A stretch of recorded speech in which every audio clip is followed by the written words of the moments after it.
Sonic has gone up against an insane roster of creatures over the years. I want to give a brief overview of some of these beasts, specifically the gods that Sonic has encountered.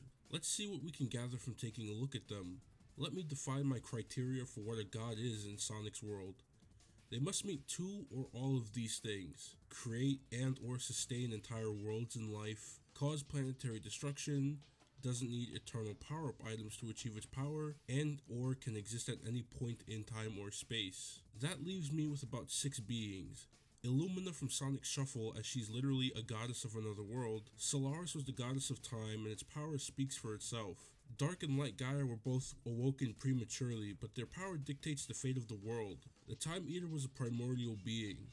The End was wiping out entire life forms across the universe. Beings like the Dark Queen, Perfect Chaos, and Supersonic are all demigods. Even though they're all very powerful, they need external power-up items to achieve godlike power. Let's start with Illumina. Illumina is the goddess of dreams.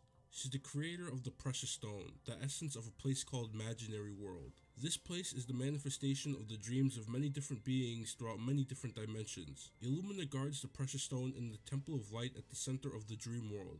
After an intense self-conflict birthed from doubting her own abilities, Illumina spits out 2 separate beings, Lumina and Void, who both represent positive and negative feelings respectively. With the help of Sonic and the gang, Lumina repairs the Precious Stone after Void accidentally shatters it. Lumina and Void reunite and Illumina is once again whole.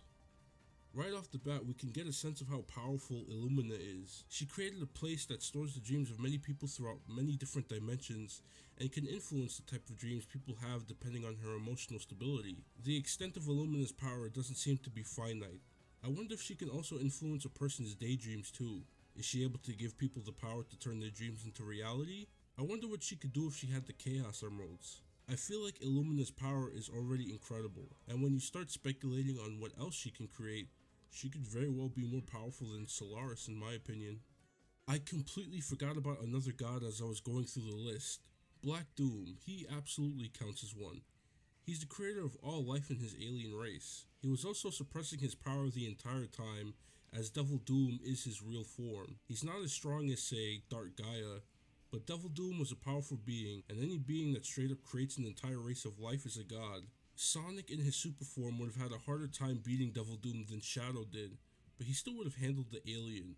Shadow was more used to wielding chaos power in his base form by that point, so his super form was a direct, effective counter to Devil Doom, and was able to overcome Doom's ability to freeze people on his own. Solaris was the most powerful being Sonic has ever faced. A god of time that existed as a flame for many years until the Duke of Soliana enacted a failed experiment on it, causing Solaris to split into Mephiles, representing its consciousness, and Iblis, its power. When separate, Mephiles is much weaker than Iblis, who still has enough power to cause mass destruction worldwide. Iblis can shapeshift and also summon fire creatures to carry out its bidding. When whole, Solaris can't be handled individually. The combined efforts of all 3 hedgehogs are needed, as Shadow, Sonic, and Silver represent the past, present, and future, and had to fight Solaris at all points in time to properly defeat it. The 3 revert Solaris back to its original form, allowing Sonic and Elise to blow out Solaris' flame.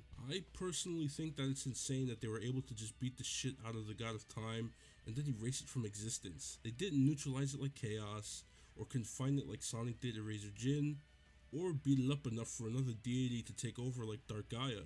Sonic makes Elise wipe out Solaris completely. Sonic understood that Solaris was not to be messed with again. In the beginning of time, 2 beings were created when Earth was made, Dark Gaia and Light Gaia.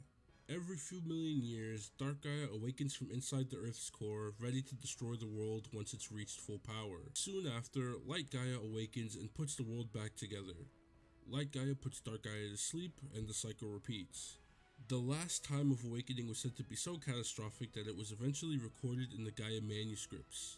I like Sonic Lore Posting's theory about the ancients being the ones who helped Light Gaia fend off Dark Gaia. There isn't much here except for the Master Emerald calling the 7 emeralds to Earth after the ancients' homeworld was destroyed. It's not yet confirmed when this happened, so it can be assumed that it happened around the tens of thousands of years right before the time of awakening happened. They probably built the temples to be able to transform into Mecha and wrote the manuscripts themselves. It would be cool to connect the ancients to that event. Alongside its planet-busting power, Dark Gaia can summon beasts to wreak havoc on the world by terrorizing people or controlling them, making them do bad things or even completely changing their appearance, which to me indicates that living beings on Earth can be transformed into Dark Gaia's monsters. Dark Gaia is an incredibly powerful deity, so much so that Sonic hasn't faced anything on this level until encountering the End in Frontiers. I don't have too much to say about Light Gaia, also known as Chip. The being is tasked with putting the world back together, restoring life to the planet, and fighting Dark Gaia every few million years. So despite its small stature, Chip's power is obviously on Dark Gaia's level. The Time Eater's origins are unknown. Eggman stumbled upon it while drifting in space after Sonic Colors. Eggman manages to hone the power of the Time Eater, building mechanical parts around its form to control it and go back in time to undo all his past failings. Since we only know what the Time Eater looks like under Eggman's control, its true power remains a mystery. Even in its primitive form, it showed incredible power, being able to rip out specific moments in time and dump them off in white space. It can even take moments from dead timelines and revive them as seen with Crisis City, which begs the question, does Eggman remember the events of Sonic 06? Over the course of many games, it's shown that Sonic and Blaze are the only two who either fully remember what happened, or at least remember significant moments. Crisis City is a direct result of the egg carrier crashing into a mountainside near Kingdom Valley, but I'm not sure how you could explain Eggman remembering that he died in a dead timeline, so maybe the Time Eater showed him the events of 06 that led to Crisis City, leading Eggman to having the beast rip out that timeline. While we're on the topic of Sonic 06, I've seen a few people online speculate that the Time Eater is Mephiles, a version of Solaris' conscious that awakens through different means as the Solaris in 06's timeline was forcefully split into two. There are some similarities outside of the obvious color scheme and time control powers. Both Solaris and Time Eater have a core that you must attack in the final boss. This fire orb could possibly be a version of Iblis ripped from Crisis City, but aside from that, I don't see much that compares the two. Apparently, Ian Flynn even believes that the Time Eater is leftover matter of Mephiles that slipped through a crack in time. That's confusing, since Solaris was reverted to its purest form at the end of 06, and then swiftly erased from existence. How could any part of Mephiles slip away if Solaris is meant to be a combo of both Iblis and Mephiles? I personally see it as more of a nod to Solaris than anything else. The End is a primordial being known for terrorizing entire alien races, wiping out planets and life indiscriminately across space. We know the End as the unrelenting force that drove the Chaos aliens to near extinction. Their loss of power reverted them into Chao, and it's never been specified just how many Chao are still alive. That just shows how scary the power of the End truly is. For all its power though, the End seems to heavily rely on its destructive laser abilities to wreak havoc. I wonder if that and those pellets it shoots out are its only attacks. In Sonic Frontiers, Sonic and the gang witness flashbacks to specific moments in the Agent's history, showing them being completely decimated. Entire defense forces and mechanisms destroyed in an instant by the End. In the final boss fight, the End recounts its path of destruction leading up to this fight with Super Sonic and Sage. Sonic Frontiers' director, Morio Kishimoto, stated that the End never shows its true form. We see it as the moon, but the End appears as whatever the seer perceives death itself to be, which is frightening to think about. I've seen some discussion around what Sonic could have possibly perceived the End to look like. I think it's an interesting conversation. It's one of those aspects of the stories in Sonic that I don't mind being open-ended. Sonic and Sage managed to defeat its physical form, but I wonder what happened to its sentient form. Or did its conscience also die when Sage absorbed the blast from the End trying to self-destruct?